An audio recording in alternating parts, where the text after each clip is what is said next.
So today's program was conducted by Solicitor Mr. Dinesh Virakodi, right? So did you get the proper guidance from him? And from this program, did you get the proper benefits?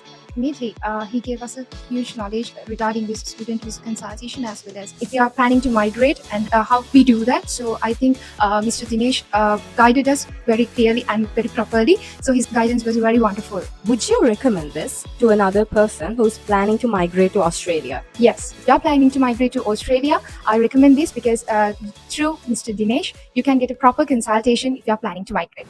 Regent Language International නිගම්බෝ වල තියෙන සෙමිනාර් එක ඔස්ට්‍රේලියාවට කොහොමද සක්සස්ෆුලි student visa එකක් දාගන්නේ මොන වගේ course එකක්ද තෝරගන්න ඕනේ කොහාටද එන්න පුළුවන් මොන වගේ ස්කූල් එකක්ද ඒත් එක්කම ස්ටඩීස් ඉවර කරාට පස්සේ අවුරුද්දක් හෝ දෙකක් වර්ක් කරන්න හරි ස්ටඩි කරන්න හරි වීසා එකක් දාගන්න විදිහට වැඩේ කරගන්නේ කොහොමද කියන එක තමයි පළවෙනි සෙමිනාර් එකෙන් කරන්නේ. එදාම තියෙන දෙවෙනි සෙමිනාර් එකෙන් කරන්නේ skilled migrants ලට හරි විදිහට මයිග්‍රේට් වෙන්න ඔස්ට්‍රේලියාවට pathway එක assess කරගන්න එකයි. ඒක ඉතින් මතක තියාගන්න අපේ points test calculator එකෙන් අපි කියලා දෙනවා තමන්ටම point test එකක් කරගන්න විදිය. මතක තියාගන්න මේක mass scale seminar එකක් නෙමේ limited participants ලා පල්ලෙහා තියෙන description එකට ගිහිල්ලා register වෙන එක අත්‍යවශ්‍යයි.